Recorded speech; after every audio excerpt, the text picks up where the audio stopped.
الحمدللہ رب العالمین والصلاة والسلام علی رسولہ الامین وعلى آلہ وأصحابہ اجمعین. وعن أبي هريرة رضي الله تعالى عنه قال سمعت رسول الله صلى الله عليه وسلم يقول جعل الله رحمة 100 جزء فأمسك عنده 99 وأنزل في الأرض جزءا واحدا فمن ذلك الجزء يتراحم الخلائق حتى ترفع الدابة حافرها عن ولدها خشية أن تصيبه. وفي رواية إن الله تعالى 100 رحمة أنزل منها رحمة واحدة بين الجن والإنس والبهائم والعوام فبها يتعاطفون وبها يتراحمون وبها تعطف الوحش على ولدها. وأقر الله تعالى 99 رحمة يرحم بها عباده يوم القيامة. رواه متفق علیہ. گزشتہ آپ حضرات کے سامنے اللہ تعالیٰ پر امید کیسی رکھنی چاہیے اور اللہ تعالیٰ پر امید کے سلسلے میں مختلف حدیثیں آپ حضرات نے سماعت کی ہیں. آج کے اس درس میں جو حدیث میں نے آپ کے سامنے پیش کی ہے، راوی حدیث حضرت ابو ہریرہ رضی اللہ تعالیٰ عنہ ہیں. فرماتے ہیں سمعت رسول اللہ صلی اللہ علیہ وسلم، میں نے اللہ کے نبی صلی اللہ علیہ وسلم کو یہ کہتے ہوئے سنا. آپ نے فرمایا جعل اللہ رحمت 100 جزء، اللہ تعالیٰ نے جب اپنے بندوں کو پیدا کیا تو اللہ نے پیدا کرنے کے بعد اس روئے زمین پر اللہ تعالیٰ نے جب انسانوں کو اس زمین پر بھیجا، پیدا کیا، تو اللہ تعالیٰ نے اسی وقت اپنے لیے اللہ تعالیٰ رحمت کے 100 حصے بنائے. جو رحمت ہوتی ہے آپس میں ہم ایک دوسرے پر جو رحم کرم کرتے ہیں، اللہ تعالیٰ نے کیا کیا؟ رحمت کے 100 حصے بنائے. اس کے بعد اللہ کے نبی نے فرمایا فَأَمْسَكَ عِنْدَهُ 99، رحمت کے 100 حصوں میں سے اللہ تعالیٰ نے 99 حصہ اپنے پاس رکھا. اس کے بعد پھر اللہ کے نبی نے فرمایا وَأَنزَلَ فِي الْأَرْضِ جُزْءًا وَاحِدًا. رحمت ایک بہت بڑی چیز ہے اللہ تعالیٰ کی، لیکن اللہ نے جب رحمت کے 100 حصے بنائے تو اللہ تعالیٰ نے 99 حصوں کو اپنے پاس رکھا. ایک حصہ اللہ تعالیٰ نے زمین پر نازل کیا، اور وہ رحمت کا جو ایک حصہ ہے آپس میں رحم کرم جو ہم آپس میں جو کرتے ہیں، وہ اسی ایک رحم کرم کرنے کا ایک درجہ ہے. اسی وجہ سے ہم آپس میں ایک مسلمان دوسرے مسلمان پر رحم کرتا ہے، ایک ماں اپنے بچے پر رحم کرتی ہے، ایک بچہ اپنے باپ پر رحم کرتا ہے، ایک باپ اپنے اولاد پر رحم کرتا ہے. الغرض دنیا میں جتنے بھی رحم کرنے کا جو بھی مادہ ہے، اللہ تعالیٰ نے ایک ہی رحمت کے ایک حصے کو اللہ تعالیٰ نے اس روئے زمین پر نازل کیا، جس کی وجہ سے یتراحم الخلائق حتی ترفع الدابة حافرها عن ولدها. یہاں تک کہ اگر کوئی جانور، اگر اس کے پیر میں کوئی بچہ آ جاتا ہے تو جانور کیا کرتا ہے؟ اس بچے کو کچلتا نہیں. کیوں؟ اس لیے کہ اس کے دل میں اس بچے کی تعلق سے رحمت ہوتی ہے، رحم ہوتا ہے. تو کیا کرتا ہے؟ فوری اپنے قدم کو ہٹاتا ہے اور بچے کو اپنے پاس لے لیتی، گود میں لے لیتا ہے. یہ اللہ تعالیٰ کی رحمت کا ایک درجہ ہے جس کی وجہ سے ہم آپس میں ایک دوسرے سے محبت کرتے ہیں. سوچئے اگر اللہ تعالیٰ اگر ایک یہ رحمت کا حصہ اگر زمین پر نازل نہیں کرتا تو کیا ہوتا؟ ہم آپس میں ایک دوسرے کے دشمن ہو جاتے. آج جو ہے ہم آپس میں جو ایک دوسرے پر رحم کرتے ہیں، اسی رحم و کرم کا ایک درجہ ہے جو اللہ نے اس زمین پر نازل کیا. اب سوچئے جس اللہ تعالیٰ نے رحمت کے 100 حصے بنائے، 99 حصے اللہ نے اپنے پاس رکھے ہیں، تو سوچئے کہ وہ اللہ تعالیٰ مجھ سے اور آپ سے کتنی رحمت کرتا ہوگا. اور یہ بات بھی آپ یاد رکھیں، قیامت کے دن اللہ تعالیٰ کے رحم اور کرم کے حقدار اگر کوئی ہے تو وہ ایمان والے بندے ہیں جن کے ساتھ اللہ تعالیٰ قیامت کے دن رحم اور کرم کرے گا. اسی حدیث مانے کی اسی ایک اور روایت امام مسلم نے صحیح مسلم اس انداز سے بیان کی، کہا ان للہ تعالی 100 رحمہ، اللہ تعالیٰ نے رحمت کے 100 حصے بنائے.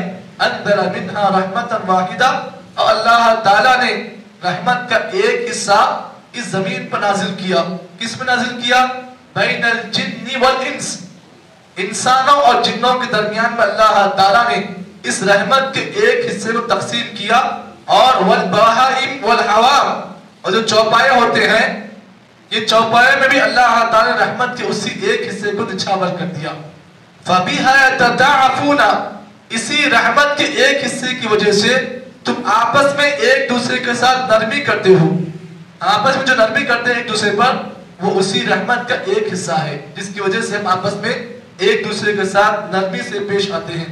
وَبِهَا يَتَرَاحَمُونَ آپس میں ہم جو ایک دوسرے پر رحم کرتے ہیں وہ اسی ایک رحمت کا ایک حصے کا یہ مسئلہ ہے. وَبِهَا تَعْتِفُ الْوَحْشُ عَلَى وَلَدِهَا وَأَقَّى اللَّهُ تَعَالَى 99 رَحْمَةً يَرْحَمُ بِهَا عِبَادَهُ يَوْمَ الْقِيَامَةِ. اب جو بچے کتنے 99 جو رحمت کے جو حصے ہیں یہ اللہ تعالیٰ قیامت کے دن اپنے مومنوں پر اللہ تعالیٰ اس رحمت کے پورے 99 حصے پر اللہ نازل کرے گا. یہ جو 99 جو بچا ہوا ہے نا رحمت کا جو حصے جو بچے ہوئے ہیں اللہ تعالیٰ قیامت کے دن یہ مومنوں پر جو 99 حصے ہیں اللہ اس پر نچھاور کریں گے. ایک حصہ جو رحمت نازل ہوا ہے اسی وجہ سے ہم آپس میں ایک دوسرے کے ساتھ محبت کریں. اور یہ بات بھی آپ یاد رکھیں ہم تمام اس بات کو جانتے ہیں کہ اللہ تعالیٰ نے انسانوں کے لیے اس روئے زمین پر اللہ تعالیٰ نے 2 گھر بنائے ہیں. ایک جنت ہے اور جہنم ہے. لیکن آپ اس بات کو بھی جان لیں کہ جنت اللہ تعالیٰ نے متقیوں کے لیے بنائی ہے اور جہنم یہ اللہ تعالیٰ کا عذاب کا ایک گھر ہے, عذاب کا ایک گھر ہے جو اللہ تعالیٰ نے اپنے نافرمان اور گنہگار بندوں کے لیے بنایا ہے. لیکن اس بات کو آپ جان لیں نبی اکرم صلی اللہ علیہ وسلم کی وہ حدیث بھی آپ سن لیں جس کے اندر اللہ کے نبی صلی اللہ علیہ وسلم نے فرمایا تم میں کا کوئی بھی آدمی جنت میں اپنے عمل کے بیس پر داخل نہیں ہو سکتا ہے. تم میں کا کوئی بھی آدمی اپنے عمل کے بیس پر اپنے عمل کی بنیاد پر جنت میں داخل نہیں ہوگا. اب صحابہ کرام اللہ کے نبی سے پوچھا اللہ کے رسول آپ نے یہ بات تو کہہ دی لیکن آپ سے ہمارا سوال یہ ہے ولا انت یا رسول اللہ, اللہ کے رسول کیا آپ کا عمل بھی آپ کو جنت میں نہیں لے جائے گا؟ آپ کا عمل بھی جنت میں آپ کو نہیں لے جائے گا؟ نبی اکرم صلی اللہ علیہ وسلم نے فرمایا میرا عمل بھی اس میں وہ طاقت نہیں ہے کہ مجھے جنت میں لے جائے. لیکن آپ صلی اللہ علیہ وسلم نے حدیث کے عقیب میں کہا الا ان يتغمدني الله برحمت وفضل جب تک میرے اوپر اللہ کا رحم اس کا فضل نہیں ہوگا میں بھی جنت میں داخل نہیں ہو سکتا. تو معلوم یہ ہوا ہم میں کا ہر آدمی اللہ تعالیٰ کے رحم و کرم کا محتاج ہے. اب ہمارے پاس بعض لوگ ایسے بھی ہیں جمعہ 4 نمازیں پڑھ لیتے, سال میں ایک بار عیدین اور کی نماز پڑھ لیتے, چھوٹی موٹی نیکیاں کر لیتے اور بڑے رواب سے بولتے جنت میں ہم جائیں گے جی, جنت ہماری ہے, ہمارے باپ دادا جنت بنائی. نہیں, آپ کے عمل میں وہ طاقت نہیں ہے کہ آپ کے جو 4 سجدے ہیں جو آپ کے 4 رکوع ہیں اس میں وہ طاقت نہیں کہ آپ جنت میں لے جائیں. یہ تو آپ کے لیے ایک سہارا ہے لیکن اس سہارے سے بڑھ کر اللہ کا رحم ہے.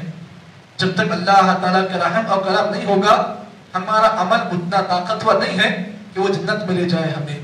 تو اسی لیے اللہ کے نبی محمد عربی صلی اللہ علیہ وسلم کی دعاؤں کو آپ دیکھیں. نبی اکرم صلی اللہ علیہ وسلم ہمیشہ اللہ تعالیٰ سے اس کے رحم و کرم کا سوال کرتے تھے, دعائیں کرتے تھے اللہ تعالیٰ کے رحم و کرم کی. تو ہمارے پاس بعض مسلمان ایسے بھی ہیں جو اپنے عمل پر گھمنڈ کر کر فخر کر کر غرور کر کر یہ کہتے ہیں کہ ہمارا عمل جنت میں ہمیں لے جائے گا. وقت کا نبی ہے, دیکھیے امام الانبیاء ہے, وہ خود اپنے عمل کے بارے میں گارنٹی نہیں دے رہا کہ اس کا وہ عمل سے جنت میں لے جائے گا جب تک کہ اللہ تعالیٰ کا رحم و کرم شامل حال نہ ہو. تو اسی لیے ہم کو اور آپ کو چاہیے اللہ تعالیٰ نے جو رحمت کے 100 حصے بنائے ہیں نا وہ ایک حصہ اللہ تعالیٰ نے زمین پر نازل کیا ہے. اسی وجہ سے ہمیں اور آپ کو چاہیے اسی ایک حصے کے بیس پر ہم آپس میں ایک دوسرے پر رحم کریں. ہمارا کوئی مسلمان بھائی ہے وہ ہمارے رحم کا حقدار ہے, غیر مسلم سے بڑھ کر وہ ہمارے رحم کا حقدار ہے. ہمارا کوئی اپنا آدمی ہے وہ آپ کے رحم کا بہت بڑا مستحق ہے. تو ہمیں اور آپ کو چاہیے رحمت کا جو ایک حصہ اللہ نے نازل کیا ہے اس کو زمین پر ہم عام کریں, عام کریں, عام کریں. یہ نہیں کہ ہم آپس میں جو ہے ایک دوسرے سے غصے میں بات کریں, آپس میں ایک دوسرے سے غضب سے کے ساتھ پیش آئیں. یہ طریقہ ایمان والے کا نہیں ہوتا ہے. مومن وہ ہوتا ہے جو آپس میں جب کسی سے بات کرتا ہے نرمی سے بات کرتا ہے اور کسی سے معاملہ کرتا ہے تو کیسے کرتا ہے,